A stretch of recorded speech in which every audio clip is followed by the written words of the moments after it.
আসসালামু আলাইকুম প্রিয় ডিফেন্স লাভার বন্ধুরা, মাসুস ডিফেন্স ব্লগে আপনাদের স্বাগত জানাচ্ছি। মিসাইলস কর্পস নিয়ে কথা বলার আগে আরেকটি জরুরি বিষয় নিয়ে আপনাদের সাথে 2টি পর্বে বা 3টি পর্বে কিছু কথা বলতে চাই।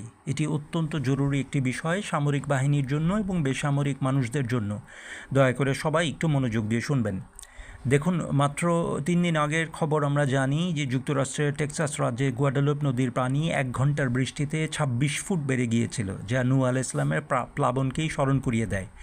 আমাদের কথা হচ্ছে, যদি বাংলাদেশে সেই ধরনের কোনো বন্যা হয় যেটা 1988 সালে বা 1998 সালে হয়েছিল, আমরা অবশ্যই চিন্তিত থাকব। বাংলাদেশ সেনাবাহিনীকে জানতে চাইব যে বাংলাদেশ সেনাবাহিনী এর জন্য তৈরি কিনা। বাংলাদেশ সেনাবাহিনী, নৌবাহিনী, বিমান বাহিনী, বিজিবি, কোস্টগার্ড, আনসার, পুলিশ বাহিনীর প্রত্যেকটি battalion headquarter, divisional headquarter, command centre এবং সেন্ট্রাল রিজনেও আমরা নিজেদেরকে বন্যামুক্ত রাখতে পারবো কি না।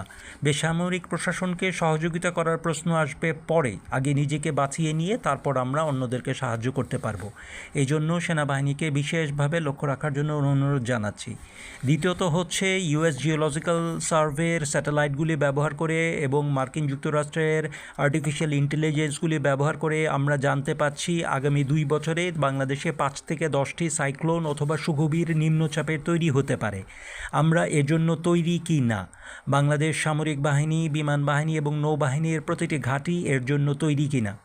দুর্ভাগ্যজনকভাবে স্মরণীয় যে 1991 সনের এক প্রলয়ঙ্কর ঘূর্ণিঝড়ে বাংলাদেশ বিমান বাহিনীর 95% বিমান বিধ্বস্ত হয়ে যায়। সেই দুর্ঘটনার পর থেকে বাংলাদেশ বিমান বাহিনী আর কখনই মাথা উঁচু করে দাঁড়াতে পারেনি।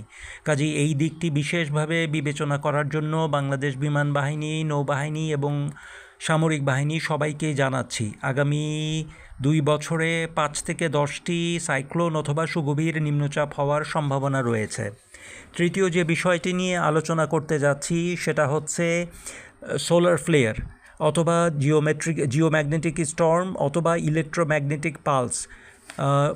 সূর্যে চৌম্বকীয় বিকিরণের কারণে অথবা যে কোনো কারণে সোলার ফ্লেয়ার বা সৌর ঘূর্ণিঝড় তৈরি হতে পারে।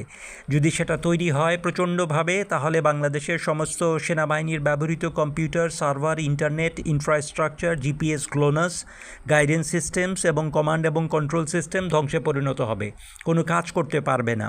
কাজেই আমাদের ইএমপি হার্ডেনিং ডিভিশন দরকার। অন্তত ডিভিশন যদি নাও থাকে, আমাদের ইএমপি হার্ডেনিং ব্রিগেড অন্তত পক্ষে 2টি তৈরি করা দরকার, যেগুলি আমাদের কম্পিউটার সার্ভারগুলিকে এবং ইলেকট্রনিক ওয়ারফেয়ার স্ট্রাকচারকে সুরক্ষা দান করবে। পরবর্তী পর্বেই আপনাদেরকে বাকি এই ডিজাস্টার ব্যাপারটি বিশদভাবে জানাচ্ছি। সালামু আলাইকুম, সবাই ভালো থাকবেন। বাংলাদেশের